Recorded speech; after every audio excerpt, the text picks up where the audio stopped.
Monqol yürüşləri. Birinci biz bilməliyik ki, Monqol dövləti 1206-cı ildə Çingiz xan tərəfindən yaradılıb Mərkəzi Asiyada və Monqol mənşəli dövləti. Nə türk deyil, nə ərəb deyil, nə fars deyil, Monqol mənşəli bir dövlət idi. Deməli, Monqol dövləti yaranandan sonra Çingiz xan başçılığı ilə Monqollar başlayır yeni ərazilər tutmaq üçün işğalçı müharibələr aparmağa. Elə Çingiz xanın əmri ilə 1220-1222-ci illərdə Cəbhə və Subutayın başçılığı ilə Monqollar Azərbaycanı birinci yürüyüş edir. Cəbhə və Subutay da kim idi? Sərkərdə idi. Birinci yürüyüş nə xarakteri daşıyırdı? Kəşfiyyat xarakteri. Yəni ki, Monqollar birinci gəlib Azərbaycanı nə edirdilər? Azərbaycanla tanış olurdular, ərazisi ilə, Azərbaycanın iqtisadiyyatı, mədəniyyəti, sərvətləri ilə tanış olurdular, Azərbaycanı qarət edirdilər. Yəni kəşfiyyat xarakterli yürüyüş idi. İkinci yürüyüş 1231-39-cu illərdə idi. Cormoğun Noyanın başçılığı ilə idi. Bu möhkəmlənmə xarakteri idi. Üçüncü yürüyüş 1256-1258-ci illərdə Hülaçı xanın başçılığı ilə idi. Artıq burada nə edəcəkdilər Monqollar? Yeni əraziləri işğal edib özləri üçün dövlət yaradacaqdılar. Yaxşı, Monqolların yürüyüşü nə qədər oldu? 3 dəfə oldu bizə. Deməli, Monqollar Azərbaycana yürüyüş edərkən Azərbaycanda vəziyyət necə idi? Biz bununla tanış olaq. Birincisi 12-ci əsr, 13-cü əsrdə Azərbaycan təbii ki də feodal parakəndəlik dövründə idi. Çünki vahid bir dövlət yox idi. Azərbaycanın bir tərəfində Şirvanşahlar, digər tərəfində isə Eldənizlər dövləti idi. Şirvanşahlarda hökmdar Güştəbs, Eldənizlərdə isə birinci yürüyüş zamanı Özbəy idi. Bir də Marağada Rəvadilərin nəslindən olan Axsunqurlər sülaləsi qalmaqdaydı. Yaxşı, yəni Monqollar Azərbaycana yürüyüş edərkən bizdə vəziyyət o qədər də ürəkaçan deyildi. Bunu yadda saxlayaq. Monqollar birinci yürüyüşə 1220-1222-ci illərdə başlayır və Azərbaycanın bunlar hardan? Cənubundan gəlirlər yürüyüşə. Və ilk olaraq 1220-ci ildə Zəncanı, Ərdəbili və Sarabı tuturlar. Daha sonra bunlar üst tutur hara? Təbrizə. Baxın 6. Təbrizə. Bu zaman Təbriz bilirik ki, hansı dövlətin paytaxtı idi? Eldənizlər dövlətinin paytaxtı idi. Elə bu zaman Eldəniz hökmdarı Özbəy Təbrizin müdafiəsini yaxşı təşkil edə bilmədiyi üçün nə edir? Monqollarla müqavilə imzalayır. Bu müqaviləyə görə Özbəy Monqollara xərac ödəyəcəkdi. Monqollar da Təbrizi nə edəcəkdilər? Təbrizə hücum edib oranı qarət etməyəcəkdilər. Yaxşı. Təbrizdən sonra Monqollar gedirlər, baxın bu hissələrə, təxmini Muğana. Muğandan sonra isə bunlar üst tuturlar Gürcüstana gedirlər. Baxın bura. Sual verə bilər ki, niyə Monqollar Gürcüstana getdi? Bunun da səbəbi var idi. Çünki Eldəniz hökmdarı ilə, yəni Özbəy ilə Gürcü çarı 4-cü Georgi Monqollara qarşı nə etmişdilər? İttifaq yaratmışdılar. Elə Monqollar da bu xəbəri eşitmişdi. Ona görə getmişlər Gürcüstana. 4-cü Georgi ilə Özbəyi ayrı-ayrılıqda məğlub edib bu hərbi ittifaqı nə etmişdilər? Dağıtmışdılar. Deməli, Monqollar Gürcüstandan qayıdıb təzədən gəlirlər hara? Təbrizə. Neçənci ildə? 1221-ci ildə. Bu zaman Təbriz hakimi Şəmsəddin Tuğrayı Təbriz şəhərini yaxşı müdafiə edir və yenə Monqollara xərac verməklə Təbriz şəhəri ikinci dəfədə nə olur? Monqol yürüyüşündən xilas olur. Təbrizdən sonra Monqollar üst tuturlar Marağaya, yəni ki 7-yə.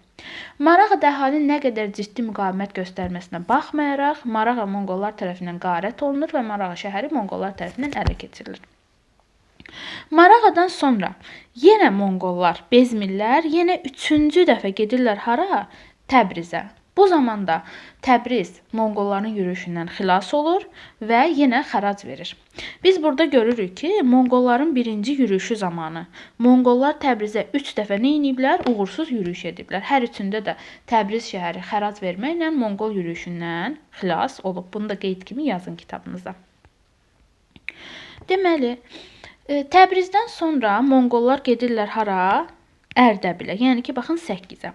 Ərdəbil əhalisi də Monqollara qarşı ciddi müqavimət göstərir. Hətta Monqolların 2 yürüyüşünün qarşısını ala bilir. Lakin 3-cüdə artıq Ərdəbil əhalisi dözə bilmir. Çünki hərbi cəhətdən o qədər də yaxşı deyildilər və başqa yerdən də kömək gəlmirdi Ərdəbilə. Ona görə nə olur? Ərdəbil də Monqollar tərəfindən qarət edilir və ələ keçirilir və Ərdəbildə demək olar ki, bütün kişi əhali Monqollar tərəfindən öldürülmüşdü. Bunu da yadda saxlayaq. Ərdəbildən sonra Monqollar gedirlər Naxçıvanla Səraba. Buranı da deyinib, dağıdırlar, hücum edirlər bura. Ardınca isə gedirlər Beyləqana. Baxın bura. 10-a.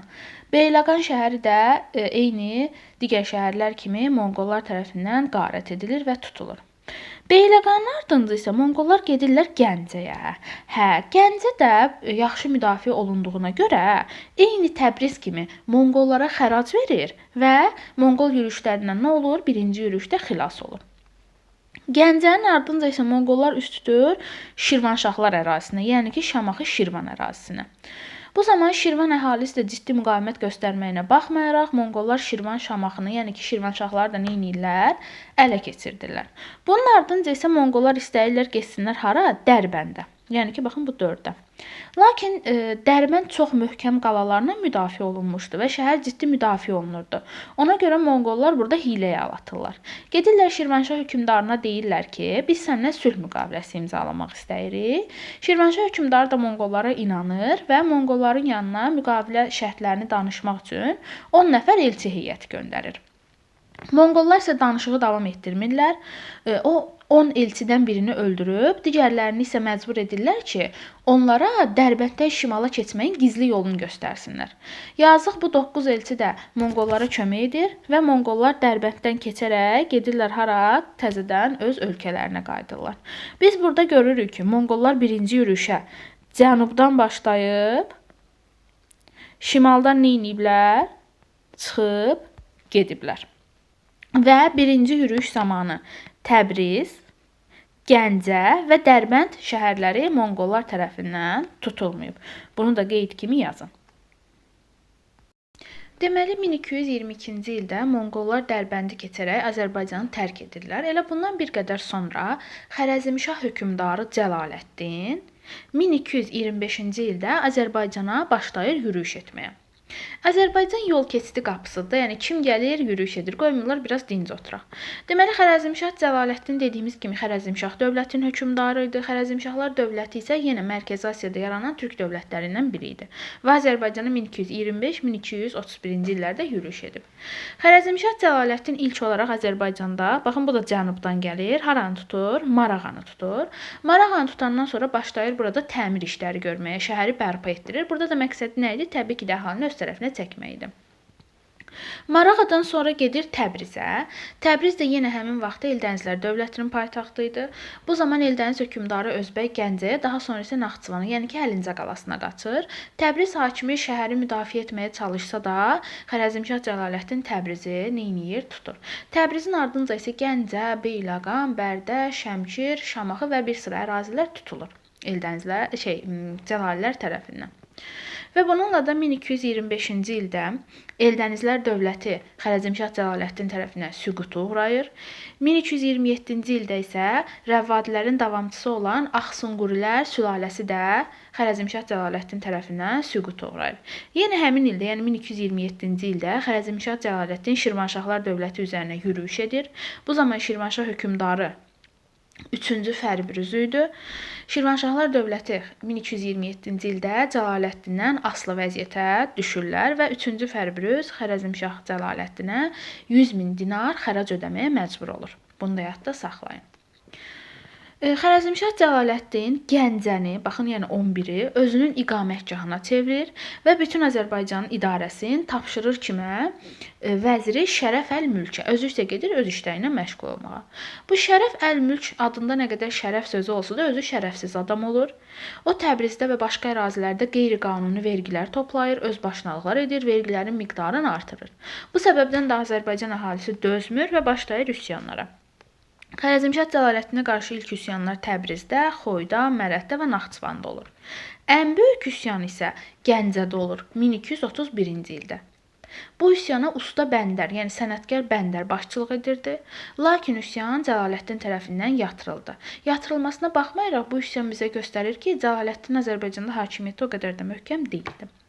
Elə həmin ildə, yəni 1231-ci ildə Xərəzmşah Cəlaləddinin qulağına xəbər gəlir ki, Monqollar Azərbaycana ikinci dəfə yürüyüş təşkil edəcəklər. Elə bu xəbərdən qorxan Cəlaləddin Azərbaycanı tərk edir. Gedir Kiçik Asiyaya, yəni ki, öz ölkəsinə. Bir də ki, qeyd kimi yazın ki, Xərəzmşah Cəlaləddinin Azərbaycanı tərk etməsinin səbəbi Gəncədəki bəndər üsyanı deyil. Nədir? Monqol yürüşləridir. Yəni bunu da yadda saxlayın. Çünki səbəb-nəticə əlaqəsini sizi çaşdırmaq üçün deyir ki, 1231-ci ildə Xərəzmşah Cəlaləddin Azərbaycanı tərk etmə səbəbi Bəndərin üsyanı idi. Yox. Üsyanı yatırıb axı niyə Bəndər üsyanı olsun? Monqolların ikinci yürüşü xəbəri idi. Azərbaycanın tərk etməsinin səbəbi. Gəldik Monqolların ikinci yürüşünə. Xərəzmşah Cəlaləddin Azərbaycanı tərk edəndən sonra Monqollar 1231-1239-cu illərdə Azərbaycana ikinci dəfə yürüş edirlər. Bu yürüşə Cormoğon Noyon, yəni sərkərdə Cormoğon başçılıq edir. Bu yürüş də digər yürüş kimi cənubdan başlayır. İlk olaraq Monqollar 1231-ci ildə Reynanın Həmədəni tuturlar və bunun ardınca Azərbaycana Monqolların ikinci yürüşü başlayır. İkinci yürüş zamanı Monqollar 1231-ci ildə Təbriz və Marağaya hücum edirlər. Biz bilirik axı, birinci yürüşdə Təbriz tutulmamışdı. Düzdür? Amma Monqollar ikinci yürüşdə, yəni 1231-ci ildə həm Marağanı, həm də Təbrizi tuturlar. Təbrizin belə asanlıqla tutulmasının səbəbi isə o idi ki, çünki Təbriz hakimi Şəmsəddin Tuğrayı var idi ya. Baxı, o vəfat etmişdi. Ona görə də Təbrizin müdafiəsi o qədər də yaxşı deyildi. Təbriz tutulandan sonra Monqollar Təbrizdəki bir çox sənətkarları əsir apardılar Monqolların paytaxtı olan Qaraqoruma, burada sənətkarlığı inkişaf etdirmək üçün. Təbrizin ardınca 1235-ci ildə yenə birinci yürüşdə tutula bilməyən Gəncəyə hücum etdi Monqollar və Gəncə şəhəri də 1235-ci ildə, yəni Monqolların ikinci yürüşü zamanı tutuldu və böyük dağıntılara məruz qaldı. Bundan sonra isə Monqollar bir çox Azərbaycan şəhərlərini, Şəmkiri, Beyləqanı, Bakını, Bərdəni, Şamaxını, Şabranı və demək olar ki, bir sıra Azərbaycan şəhərlərini ələ keçirdilər və ən sonda da Monqollar 1239-cu ildə Dərbəndi tutmaqla Azərbaycanı bütünlüklə Monqollardan asılı hala saldılar. Yəni ki, Dərbəndin tutulması ilə bütün Azərbaycan torpaqları Monqollar tərəfindən işğal edildi. Biz buradan görürük ki, birinci yürüşdə tutula bilməyən Dərbənd, Gəncə və Təbriz ikinci yürüşdə Monqollar tərəfindən asanlıqla tutuldu. Bir də bu 1239-cu ildə Dərbəndin tutulması 1066-cı il Səlcuqların Şirvanşahları tutması ilə eynidir. Çünki hər ikisi həm Səlcuqlar, həm də ki Şirvanşahlar, Monqollar biri 1239-da, biri də 1066-da Azərbaycanın işğalını başa çatdırıblar. Biri Dərbəndi tutmaqla, digəri isə Şirvanşahları tutmaqla. Deməli, Azərbaycan 1239-cu ildə Monqollar tərəfindən tutulduqdan sonra 1256-ya qədər Ali Monqol xaqanlığının tərkibinə qatıldı. Yəni ki, Monqollar Azərbaycan ərazisini idarə etmək üçün Ali Monqol xaqanlığı yaratdılar. Və bu Ali Monqol xaqanlığını canişinlər idarə edirdi. Bizim yerli feodallar isə Monqollara xərac ödəyir, hədiyyələr verirdilər və öz hakimiyyətlərini saxlamaq üçün hər dəfə Monqollardan, yəni ki, canişindən yarlıq alırdılar. Yarlıq da nə idi? İcazə sənədi idi. Bir də ki, bu dövrdə Ali Monqol xaqanlığını Arqun ağa idarə edirdi, canişin Arqun ağa. Arqun ağa da ki, təbii ki də bizim feodallara yox, kimlərə? Köçəri Monqol feodallarına arxalanırdı. Gəldik Monqolların üçüncü yürüşünə. Monqolların üçüncü yürüşü 1256-1258-ci illərə əhatə edir və Çingiz xanın nəvəsi olan Hülakü xanın başçılığı ilə olub. Çingiz xan da kim idi? Monqol dövlətinin əsasını qoyan hökmdar idi. Monqolların üçüncü yürüşü sadəcə Azərbaycana olmayıb, Ön Asiyaya, Cənubi Qafqaza, yəni Cənubi Qafqaz deyəndə hara? Azərbaycan ərazisinə, bir də ki, Kiçik Asiyaya olmuşdu. Burada onların əsas məqsədi burada olan müstəqil hakimləri, yəni müstəqil feodalları özlərindən asılı hala salıb, yeni əraziləri işğal edib dövlət yaratmaq idi. Üçüncü yürüş zamanı 1256-cı ildə Hülakü xan yenidən Azərbaycanı neyniyir? Monqollardan asılı hala salır. 1258-ci ildə isə gedir o hara? Ərəbistana, yəni ki Bağdada. Burada Bağdadı tutaraq Abbasilər dövlətinin, yəni Abbasilər xilafətinin varlığına son qoyur və 1258-ci ildə Azərbaycan da daxil olmaqla Hülakülər dövlətinin əsasını qoyur. Və Hülakülər dövləti Monqolların 5-ci ulusuna, yəni 5-ci vilayətinə daxil olur. Deməli, biz buradan görürük ki, Hülakü dövləti Monqol dövlətidir, Monqollar tərəfindən əsası qoyulub. Sadəcə Azərbaycanı neyiniyib bunlar? İşğal ediblər. Yəni, Hülakülər Azərbaycan dövləti deyil, sadəcə Azərbaycanı işğal ediblər. Monqol mənşəli bir dövlətdir. Bununla da Monqol yürüşləri bitir. Monqol yürüşlərinin Azərbaycan üçün təbii ki də ağır nəticələri oldu. Nə oldu? Əkin sahələri olsun, bağlar olsun, otlaq sahələri olsun, nə oldu? Dağıntılara məruz qaldı. Sənətkarlarımızın çoxu göndərildi Monqollara, yəni qaraqoruma aparıldı və Azərbaycanın bir çox şəhərlərində qarət edildi əhali, talan edildi, əhali öldürüldü və şəhərlər dağıntıya məruz qaldılar.